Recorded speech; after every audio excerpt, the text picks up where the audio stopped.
합동 수사한 것이니 이에 대해서는 직위원회 논리, 이것은 말도 안 되는 논리다. 다시 한번 정리합니다. 영상 한번 들어봐 주세요. 아주 충격적인 영상을 여러분들은 보게 될 건데요. 불러봐 주십시오. 이상민입니다. 한덕수입니다. 두 사람이 개업날 저렇게 개업 문건을 서로 주고받으면서 활짝 웃고 있는 모습입니다. 정말 소름이 돋지 않습니까? 소름이 돋습니다. 아까 우리 김용민 의원이 틀었던 그 내용을 가까이 땡겨서 캡처한 겁니다. 활짝 웃고 멀리서 단전단수를 봤다? 어디서 거짓말하는 게 그렇게 오랫동안 숨겨질 줄 알았습니까? 한덕수 저렇게 문건을 보는 장면 보면서 천대엽 처장, 저 사람이 내란 아주 주요 임무 종사자라는 걸 알고 계셔야 합니다. 항상 함께 나왔던 박성재, 우리 국회의원들을 가두게 되면 수용할 수 있는 구치소, 교도소를 알아봤다는 거 아닙니까? 3,600명. 제 이름은 노상원 수첩에 2번이나 올라가 있습니다. 이런 상황 속에서 저 가증스러운 얼굴, 저 소름 돋는 얼굴, 저 사람들만 있었겠습니까? 여기 있는 사람들은 같이 관련이 안 되어 있었겠습니까? 법무부가 비상계엄 그날 나경원 의원 윤석열에게 전화 받았죠? 아니 어떻게 윤석열에게 그날 전화를 받을 수가 있죠? 모든 건 수사해서 찾아봅시다. 법무부가 그날 긴급회의를 열었어요. 그리고 수용할 수 있는 사람들 구치소 그리고 교도소 방을 찾았어요. 그날 법원도 긴급회의를 열었어요. 법원은 왜 긴급회의를 열었죠? 당연히 계엄이 만약 합법적이었다면은 저희들이 이제 계엄에 따라야 될 조치가 있고 또 이제 사법부의 그렇죠. 작동이 정지되기 때문에 저희들로서는 굉장히 시급한 상황이었습니다. 법원도 똑같습니다. 이 비상계엄이 되면 거기에 따라야 될 것이 무엇인지 여러분들은 논의한 거예요. 여러분들은 저렇게 한덕수도 문건도 안 받았다라고 하고 나는 반대했다고 했지만 저 문건 받고 낄낄낄 거렸고, 박성재도 아니라고 했지만 구치소 장소 찾아봤고, 법원도 아니라고 하지만 그날 이 내란에 어떻게 대응할 것이고 합법적이라고 하면 어떻게 임무를 수행할지 여러분 찾고 있었던 거예요. 지금 말씀하신 그대로예요. 지금 그렇게 말씀하셨어요. 그래서 제가 묻는 겁니다. 아니 내란이 있다고 해서 비상계엄이 있다고 해서 어떻게 이렇게 급하게 모이지? 그거는 윤석열로부터 지시를 받은 겁니다. 저렇게 다 지시를 받은 겁니다. 이에 대해서 문제를 제기하면서 다음 관용차 보여주세요. 대법원장엔 관용차가 몇 대입니까? 관용차 예. 차량 일지를 달라 그랬더니 일지가 없대요. 말이 됩니까? 저 대법원장 경호팀장 있어요 없어요? 경호원들이 있습니다. 경호원 있고 경호팀장이 있어요. 용산경찰서에서 파견된 경감, 비서실장이 같이 타고 다니고 총무과장이 같이 타고 다니고 제가 다 제보 받았어요. 근데 차량 일지가 없어요? 조이대가 누굴 만났는지, 한덕수를 만났는지, 누굴 만났는지 다 나와야 돼요. 그런데 여러분은 저걸 내놓지 않고 있어요. 대법원은 공범입니다. 마지막 윤리감사관에게 물었어요. 직위원이 갔던 두 곳에 여성 접객원이 있었어요 없었어요?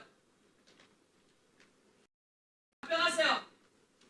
지부장이 간 업소는 한 군데였습니다.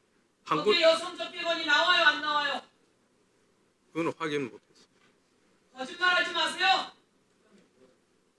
여러분이 낸 보도자료에 직위원 부장이 있는 그 시간에는 여성 접객원이 없었다, 이렇게 보도자료에 썼어요. 그럼 직위원이 없는 그 시간에 여성 접객원이 있었다, 이런 내용 아니에요? 네? 예. 지금 여러분이 내놓은 이 보도자료에 직위원이 있는 동안은 여성 접객원이 없었다. 그럼 무슨 얘기예요? 직위원이 간 다음엔 여성 접객원이 있었다는 이야기 아닙니까? 예, 정정하겠습니다. 맞습니다. 맞죠? 다시 예. 한번 얘기해 보세요. 무슨 여성 접객원이 있었어요 없었어요? 그러니까 지부장이 있을 때에는 여성 접객원이 없었다는 겁니다. 그렇죠. 예. 여러분이 쓴 보도자료를 그래요. 지부장이 있을 때 여성 접객원이 없었고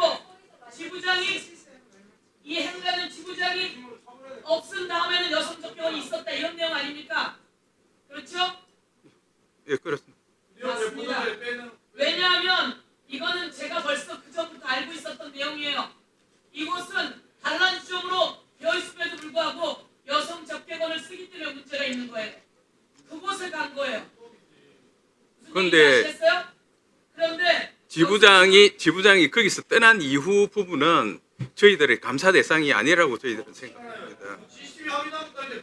자, 지부장이 거기서 떠났는지는 CCTV 확인 안 됐죠? 제가 질문합니다. 지기현에게 핸드폰 바꿨냐? 그럼 그동안 핸드폰으로 그들과 어떤 내역이 있었는지 한번 보자. 그리고 당신이 그동안 쓴 카드 내역서 보자. 그리고 그 사람이 쓴 술값은, 그 변호사가 낸 술값은 얼마인지 확인을 하면 여기서 얼마나 술을 먹었는지, 두 사람이 먹을 때와 세 사람이 먹을 때와 여성적 객원이 있을 때와 없을 때와 다 나오는데 이것이 수사권이 없다고 미룰 일입니까? 대한민국 국민은 다 아는 상식입니다. 천대엽 처장에게 제가 요구합니다. 도대체 처장님은 뭐라는 겁니까? 처장님은 그동안 저희들에게 실드만 친 겁니까?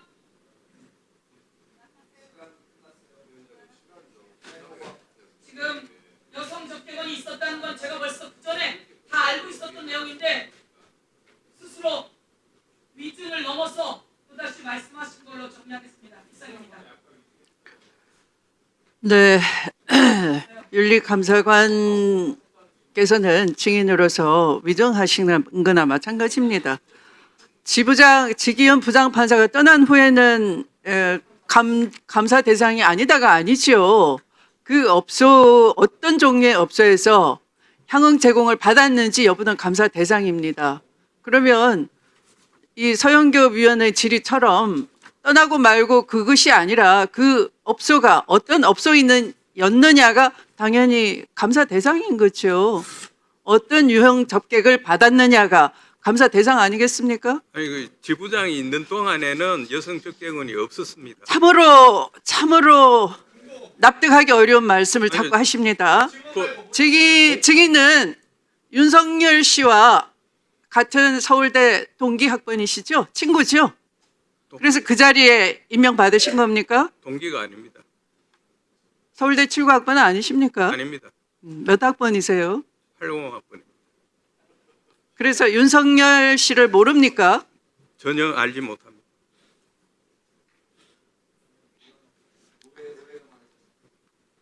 자, 그럼 보충 질의까지 마쳤습니다. 위원님들께서 오늘 대법원에 대해 아마도 질의하실 내용이 추가적으로 있으시겠지만 시간 관계상 여기서 질의를 마치도록 하겠습니다.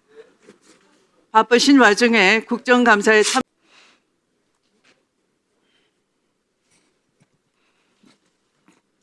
의석을 정돈해 주시기 바랍니다. 감사를 계속하도록 하겠습니다.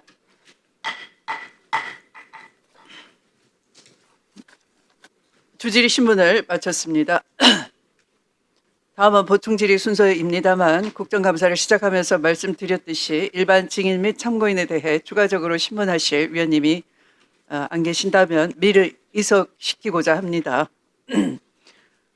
보충 질의 시간에 일반 증인 및 참고인에 대해 추가적으로 신문하실 위원님이 계십니까?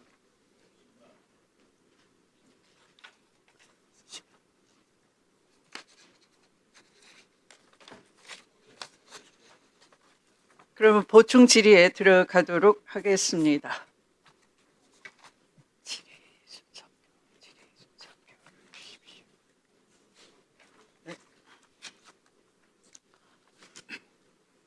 네.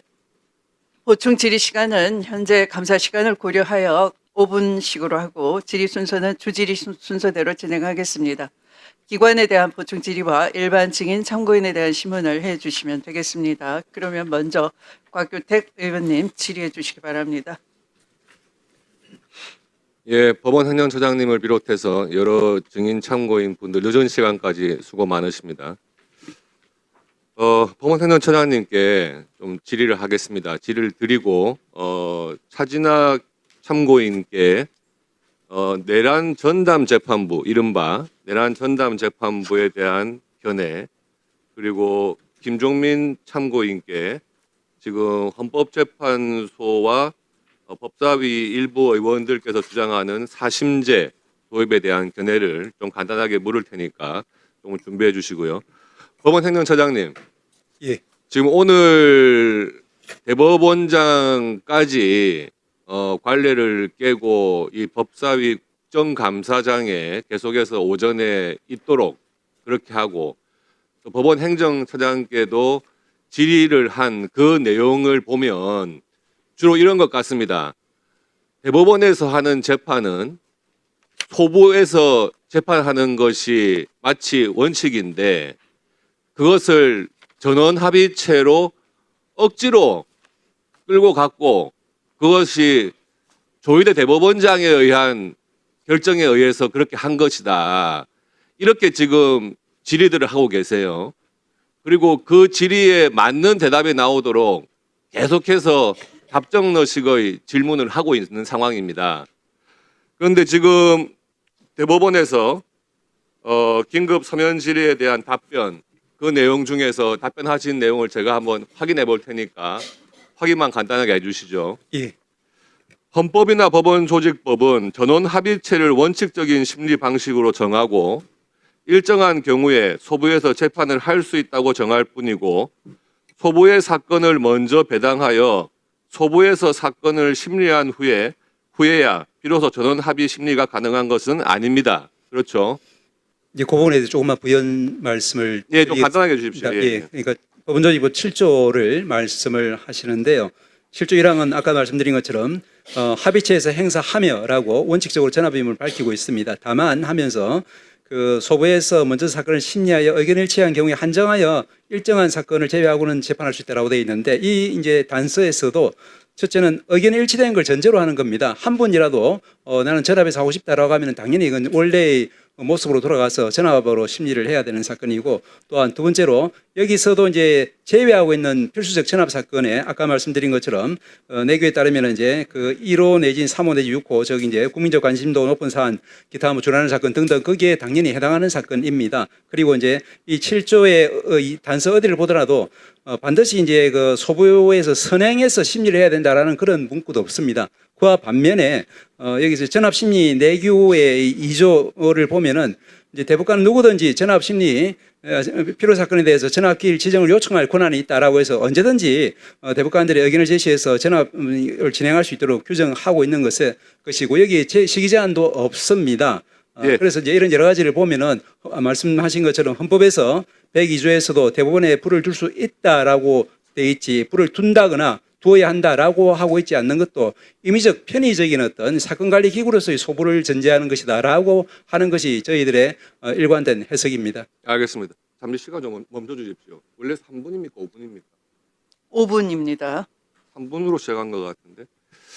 예, 차진아 교수님께 여쭤보겠습니다. 최근에 지금 법원에 대한 여러 가지 뭐 압박을 하면서 법안을 내고 있습니다만은 이 내란 특별재판부, 지금에서 전담 재판부에 대해서 이걸 설치하는 것이 삼권 분립에 반하지 않고 위헌이 아니다 하는 주장이 있는데 지금 뭐 교수님으로서 참고인의 견해는 어떠신가요? 이것은 위헌성이 명백하다라고 생각하고요. 독일 연방헌법재판소 판례나 우리 헌법재판소의 사법부 독립에 관한 판례의 입장에 비추어 볼 때 이런 내란 전담 재판부는 위헌성이 명백하다고 생각합니다.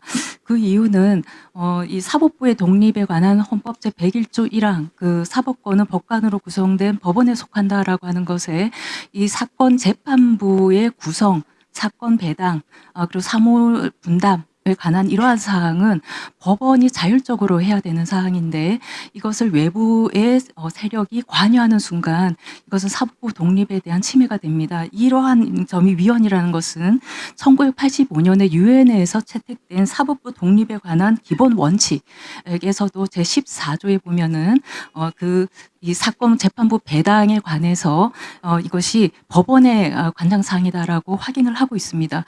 그리고 독일 연방헌법재판소에서 이게 중요한 판례가 있었는데요.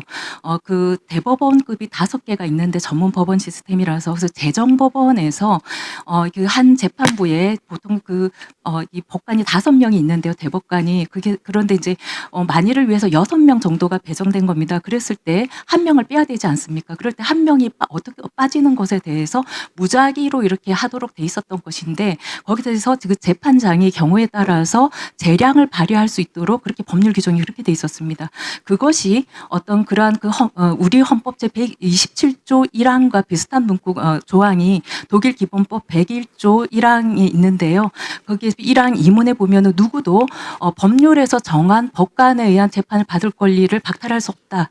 이런 문구가 있습니다. 그때 있어 법률에서 정한 법관이라고 하는 것의 뜻이 뭐냐라고 했을 때 이것은 우리 헌법에서 해석해도 똑같은 건데요. 단순히 법률로 정하면 된다가 아니라 어떤 사건에 대해서 누가 그 재판을 담당할 건가 하는 것이 미리 정해져 있어야 되고 그것이 인위적으로 조작 가능하면 안 된다. 왜냐하면 그렇게 어떤 재판부를 구성하는 것 자체에 인위적인 조작이 들어가는 순간 재판의 공정성이라는 것이 깨진다라고 보는 것입니다. 그것은 역사적으로 영국에서의 그 절대 왕정 시절에 그런 성좌 재판소라든지 그 다음에 독일이나 프랑스에서의 그 행정재판소 같은 것들이 왕이 그때 정적을 숙청하는 수단으로 자기 입맛에 맞는 사람들을 그 법관으로 줄여주시기 바랍니다. 재판부를 구성했거든요. 그것을 막기 위한 것이 사법부 독립의 출발점입니다. 그리고 지식전담 재판부와 같은 전담 재판부와 어떻게 다르냐면 이러한 그 전담 재판부들은 불특정 다수의 사건 사람들의 그 전문적인 내용이 있으면은 그 사건에 자동으로 그렇게 되는 것이고 그 안에서도 그 전담 재판부가 2개 이상 있습니다. 영장 전담 판사도 2명 이상을 두고 있어서 그래서 무작위 배당의 원칙이 지켜지고 있는데 이런 내다른 전담 재판부라고 하는 것은 특정인과 특정 사건들을 재판하기 위해서 사후에 그것도 지금 진행 중인 사건에 그 재판부에서 그 사건을 뺏어가지고 원하는 결론을 얻기 위해서 인위적으로 이 재판부 그 배당 자체를 조작하는 것이기 때문에 이것은 너무나 명백하게 위헌이고 국제적으로도 망신이다 이렇게 생각합니다. 그리고 헌법 제 11조 1항의 평등권을 침해하고 이 27조 1항의 법관에 의한 헌법과 법률에서 정한 법관에 의한 재판을 받을 권리를 침해하고 헌법 제 101조 1항의 이 사법권의 독립을 침해하는 것으로서 너무나 위헌성이 명백하고 신속한 재판을 위해서 내란 전담 재판부를 한다는 것은 넌센스다. 왜냐하면 이러한 위헌성이 명백하기 때문에 위헌 법률 심판 재청을 하게 되면 재판 절차가 정지가 됩니다. 그러면은 헌법재판소 위헌 결정이 내려질 때까지 사건이 정지가 되거든요. 그것이 과연 신속한 재판을 위한 것이겠습니까? 혹은 원하는 결론을 도출하기 위해서 인위적으로 재판부를 구성하겠다는 것밖에 안 되거든요. 이것이 오늘날 21세기의 민주적 법치국가라고 하는 대한민국에서 허용된다고 보는 것 자체가 너무나 통탄스러운 일입니다. 다음 질의 순서는 서영교 의원 순서이겠습니다만, 네, 박은정 의원님, 네, 질의해 주시기 바랍니다. 5분입니다. 행정처장님, 예. 그 최저 주거 기준 들어보셨어요? 1인 가구 최저 주거 기준 면적은 얼마인지 아세요? 말씀해 주시겠습니까? 4.2평입니다. 예, 네. 여기 이 기준에 미달하는 가구는 최근 통계에서 전국 6만 가구이고요. 고시원 쪽방 같은 비주택에 거주하는 인구는 170만 명 정도 예. 됩니다. 이마저도 고시원은 절반 이상이 방 크기가 한 2평 정도 되거든요. 예. 이 최저 기준의 4.2평은 신문지 한 32장 정도가 됩니다. 예. 화면 좀 올려주세요. 처장님, 4년간 4명씩 대법관 16명을 증언하는 법원조직법 개정안에 대해서 저렇게 대법관 1인당 75평 사무실을 줘야 한다. 1조 4천억 원의 신축안이 필요하다라고 다음 거 보여주세요. 그 비용 추계 내역을 지난달에 국회에 제출하셨습니다. 저렇게 제출하신 거 맞으시죠? 예. 네, 대법원은 그 대법관 1인당 사무실이 75평짜리가 필요하다고 하면서, 그 정부 청사 관리 지침상 50평인 장관급 사무실보다는 크지만 전용 면적으로 따지면 장관급 사무실에 미치지 못한다는 단서를 다셨더라고요. 예. 다음 거 보여주세요. 그래서 제가 그 규정을 찾아봤습니다. 정부 청사 관리 규정을 찾아보고 또 정부 중앙부처, 중앙행정기관, 광역지자체 법원장 이상의 차관급 공무원 직무공간 크기를 전수조사를 해봤거든요. 예. 그런데 처장님, 정부 청사 관리 지침에 나온 장관급 사무실은 50평입니다. 그건 알고 계시죠? 예. 저거는 순수 집무실만 계산하는 게 아니고요. 접견실 같은 공용 사무 면적도 포함된 50평이거든요. 그리고 전수조사한 결과 다음 거 보여주세요. 장관급 기준 50평을 초과한 34개 기관 중에 대법원장, 대법관을 포함해서 각급 법원장 사무실이 무려 20개가 있었습니다. 그러니까 50평 초과한 34개 중에 20개가 대법원장, 대법관을 포함한 법원에 있는 법원장 사무실이었습니다. 그 차관급 분류되는 고등법원장이나 지방법원장의 직무 공간은 정부 청사관리 지침상 차관급 기준은 또 한 30평 정도 되는 거 알고 계시죠? 예. 예, 그런데 이 30평을 지키는 곳은 단 한 곳도 없었습니다. 저 중에서 조희대 대법원장 그 사무실 사이즈가 남다르게 독보적이거든요. 전체 면적은 지금 보시면 한 150평 정도 되고요. 혼자 사용하는 순수 집무 공간만 해도 41평이 넘습니다. 40평이면 숙식을 해결해도 부족함이 없는 공간인 것 같습니다. 그래서 저희가 내일 모레 대법원 현장 국감에서 국민들께 조희대 대법원장의 150평 사무실을 반드시 확인시켜 드려야 될 것 같습니다. 처장님, 지난달 내놓은 대법관 증언에 1조 4천억이 든다는 청구서를 저희가 뜯어봤는데요. 예. 그 비싼 서초동 다음 거 보여주세요. 땅에 15,000평짜리 부지를 평당 7,200만 원에 매입하겠다고 계산해서 저렇게 땅값만 1조 원 넘게 든다고 이렇게 계산을 하셨더라고요. 그런데 그 법원 행정처 부지를 다른 곳으로 옮기는 것 정도 그런 부분에 대해서는 전혀 검토조차도 하지 않으셨더라고요.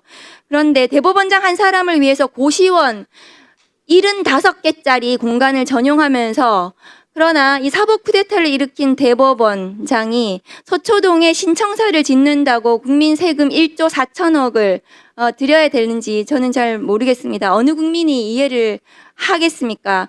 법원의 사법행정사무를 총괄하시니까요, 차장님께서. 국민 눈높이에서 지금 한참 벗어나고 계시다. 저는 그런 말씀을 좀 드리고 싶고요. 다음 거 보여주시겠어요? 그 21대 국회에서 대법관 증언 관련해서 비용 추계 내역이 저렇게 있습니다. 이 내용을 보면은 대법관 저 때는 한 48명을 오히려 증언하는 비용이었는데 527억 4,500만 원으로 비용이 계산이 됐습니다, 차장님. 그렇다면 이번에 이 비용 내신 1조 4천억 원은 아마 이 대법관 증언에 반대하는 취지로 이 돈을 어떻게 내놓겠냐 국회가 이렇게라는 취지로 이 비용 추계서를 내놓으신 건지 제가 잘 모르겠거든요. 그래서 1조 4천억 말고 저희가 종합국감 때까지 이 청사 혹은 대법관 관련해가지고 새로운 개선책을 좀 내놓으실 생각은 없으신지 좀 답변을 좀 듣고 싶습니다. 예, 말씀하신 취지 제가 깊이 공감을 합니다. 우리 어려운 국민들이 많은 가운데 저뿐 아니라 모든 대법관들 혹은 일선 법관들도 저희들이 안락한 환경에서 근무를 한다는 그런 생각은 갖고 있지 않을 것입니다. 다만 이제 이번에 이제 추계를 한 것은 기본적으로 이제 그 우리 서울특별시의 대법원을 두도록 현재 법률상으로는 법원조직부상으로 되어 있고 그리고 이제 해당 지자체 어떤 청사가 위치한 곳에 토지를 기본적으로 이제 계산하도록 그렇게 되어 있기 때문에 서초구를 기준으로 해서 그렇게 계산한 것 같습니다. 그 과정에서 아마 토지에 대한 비용이 계산이 된 것 같은데 지금 말씀하신 것처럼 이제 그런 여러 가지 이제 가능성을 생각할 때 그리고 면적이라든지 이런 부분을 생각할 때 달리 이제 계산할 여지가 있는지 검토를 해보겠습니다. 그리고 다만 그때 이제 저희들이 또 제가 말씀드리려고 했던 취지는 위원님 잘 아시겠지만 지금 이제 그 모든 국민들이 이제 그 심각한 재판 지연 상황하에서 그래도 좀 재판이 빨리 이제 확정되고 이제 이루어지는 것이 서민들에게 도움이 되지 않겠냐. 그래서 이제 우리가 아시겠지만 이제 우리 사법부 예산이 이제 2조 한 3, 4천억밖에 되지 않습니까? 그런데 그 중에 이제 이렇게 큰 돈이 이제 사실은 사실심 보강에 들어간다고 하면은 얼마나 큰 유익이 일반 국민들에게 돌아갈까 하는 그런 관점에서 현재 우리 대법원에 있는 바로 옆에 서초구에 이제 말하라는 걸 전제로 해서 그렇게 계산을 뽑아본 것입니다만은 위원님 말씀처럼 이제 국민들의 관점, 시각에서 다시 한번 계산을 해볼 필요가 있다라는 부분은 깊이 공감하고 다시 뽑아서 말씀을 드리도록 하겠습니다. 네, 수고하셨습니다. 다음은 김기표 의원님 질의해 주시기 바랍니다. 네, 부천시를 김기표입니다. 법원 행정처장님 고생 많으십니다. 사법부 독립을 해치고 선거에 개입한 것이 명백한 판결에 대해서 아니라고 답변을 하려고 하니까 굉장히 복잡해지는 것 같네요. 예외적으로 운영되던 게 거의 원칙적으로 예외적으로 운영되는 것을 다시 예외일 뿐이라고 얘기를 하고 그렇게 하는 복잡한 논리가 되는데요. 뭐 좋습니다.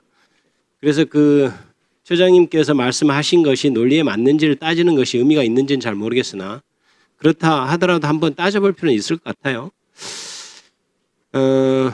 소부 배당은 어떻게 하죠? 대법원에서 소부 배당을 하잖아요. 예, 무작위 전산으로 지금 무작위로 하죠. 예, 그러면 이제 처장님께서는 이게 뭐 전원합의체 하는 것이 뭐 당연한 것이고 원칙이다 이렇게 얘기했는데 실질적으로 1년에 전원합의체 판결 몇 개 안 되지 않습니까? 몇만 건 중에 그죠? 예, 아까도 그렇죠? 말씀드린 것처럼 그래서 소부로 원래 다 가서 하고 거기서 뭐 의사일치가 안 된다거나 여러 가지가 있으면 전원합의체로 갔던 것이 일반적으로 사건을 처리했던 방식이었잖아요. 그것은 일반적인 부인할 처리- 수 없지 않습니까? 일반적인 처리 방식. 지금 와서는 이게 전원합의체가 원칙이니까 문제 없습니다라고 대답하는 것은 그동안 했던 것과는 전혀 그동안 해왔던 것과는 다른 얘기인 것은 맞죠. 그 말씀은 맞습니다만 네, 이 맞죠. 사건은 네. 처음부터 아까 일단 말씀드린 맞죠. 것처럼 자, 그러면 그게 제가 궁금한 걸 좀 제가 이번에 좀 확인하려고 그래요.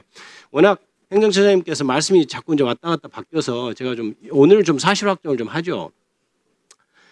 우리 대법관들이 전체 기록을 다 봤습니까? 그 부분에 대해서 지난번에 제가 이제 그 네, 지금 답해 보십시오. 예, 네. 법률심의라고 또한 그러니까 이제 안 봤다는 건가요? 위원님 잘 아시겠지만 이제 그 1심 판결, 2심 판결, 상고 유서 그리고 법률적인 쟁점을 토대로 해서 법률적인 관점에서 이제 검토를 하고 그러면 기록을 복사를 했습니까? 여기 전화 판결에 비추어 보면은 이제 아니, 그러면 지금 답변하시는 거는 판결문에 기초해서 답변하시는 겁니까? 아니면 일반론을 일단은 말씀을 드린 거고요. 아니, 알아보셨을 거 아니에요? 지금 국정감사 나오는데 그것도 안 알아보고 오셨어요? 그 부분은 제가 그 재판 상황이기 때문에 제가 물어볼 수 아니죠. 없는 지금 상황입니다. 그거에 대해서 질문이 뻔히 나올 것을 알고 있는데 내가 판결문만 보고 얘기했다고 그러면 뭐하러 지금 행정처장한테 내가 질문합니까? 네? 그리고 제가- 그동안 답변했던 거는 아무 그냥 추측해서 한 거예요? 다 알아보고 한 거 아닙니까? 이제 제가 말씀드리는 것은 다시 말씀드리지만 대법원이 법률심으로서 사건을 이제 그 파악하는 그 방법에 대해서 기록 복사를 일단 했습니까? 안 했습니까? 다시 말씀드리지만 이제 일반적인 원칙에 대해서 말씀드렸고 또한 두 번째로 그 각 대법관들이 어떻게 이제 기록을 봤는지 즉 종이 기록을 통해서 봤는지 어떤지 이런 부분에 대해서는 전화 판결을 통해서 기록 복사한 사실이 있는지를 좀 답변을 해 주십시오. 그냥 있는지 없는지. 이 전화 판결을 위원도 보셨겠지만 네. 여기 보면은 모든 대법관들이 이제 처음에 사건이 상고 유서 답변서 이런 게 접수될 아니죠. 때마다 지금 판결문 저기 78조 아니 제가 복사한 것이 있는지를 물었는데 그거 답변만 해주시면 제가 다음 질문할 게 많습니다. 벌써 1분 45초밖에 안 남았어요. 예, 복사 여부는 제가 알 수는 없습니다. 왜냐하면 제가 그럼 그렇게 얘기하시면 되죠. 그렇게 얘기하시면 됩니다. 제가 지금 사실 이걸 물어보고 싶은 게 아니에요. 저는 안 했을 거라고 봐요. 왜냐하면 아까 우리 저기 존경하는 위원장님께서 추미애 위원장님께서 또는 그 열람 그것도 사실 원본 기록 대출하는 방식의 어떤 기록이거든요. 그것을 누가 복사를 해서 다 대법원에서 봅니까? 다 주심 대법관이 안 보겠죠. 그 헌법재판연구관이 보겠죠. 그런 방식일 텐데 좋습니다. 그럼 3월 28일부터 봤다고 그때 답변했는데 3월 28일부터 대법관님들이 원본 기록은 아닐지라도 뭐 이유서나 뭐 이런 거 본 것은 맞습니까? 예, 거기에 전화 판결 다수 보충 의견에 분명히 나와 있습니다. 판결문에 기초해서 계속 답변하시나요? 예, 판결문은 대법관들은 빠른 시기에 이렇게 되는데 그 빠른 시기가 3월 28일입니까? 그 혹시? 전체 문맥을 그렇게 아니 문맥이 예, 빠른 시기라고 했는데 이게 어떻게 3월 28일이라고 하죠? 78조에 보면 대법관들은 빠른 시기에 제1심과 원심 판결문 공판 기록 기초로 사실관계 쟁점 파악에 착수했고 이런 식으로 되는데 이게 어떻게 3월 28일이라고 단정해서 답변을 합니까? 그 이야기는 이제 결국에는 상고 유서나 답변서가 이제 제출되기 전에 벌써 뭐 1심 판결, 2심 판결 뭐 등을 갖다 검토했다는 이런 취지로 읽혀집니다. 그러니까 보십시오. 지금 제가 참 시간이 없는데요. 빠른 시기에 했다. 그다음에 또 치열한 토론을 했다고 그렇게 돼 있어요. 판결문에. 치열한 토론을 했는지도 진짜 묻고 싶은데 시간이 짧아서 제가 안 묻습니다. 그다음에 집중심주주의가 지혜로운 방식인데 이번에 우리가 채택한다. 그동안은 뭐 지혜롭지 않은 방식에서 안 했고 여기서 갑자기 했습니까?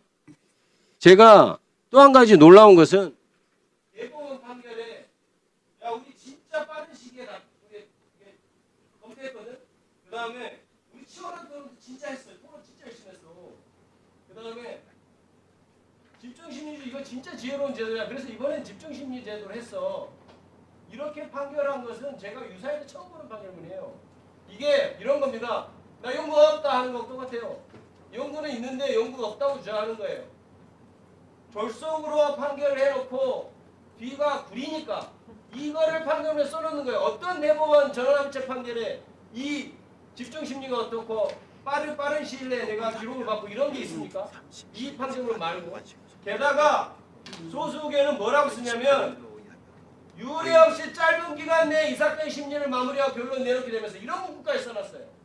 근데 어떻게 행정처장님은 마치 파악도 안 해놓고 와서 판결만 보고 얘기한다듯이 얘기하고 그 다음에 빠른 시일 내로 하는 것이 최초로 소급해서 3월 이거 나한테 28일에 보내줘. 기록을 처음 봤다는 듯이 얘기하고 그럼 여기서 물어봐야 돼. 3월 28일 그럼 기록이 접수되자마자 야 다 기록 봐봐라고 지시한 사람이 누군지가 나와야죠. 그걸 왜 얘기를 못합니까? 누가 지시했어요 그거를? 3월 28일 기록이 고등법원에서 대법원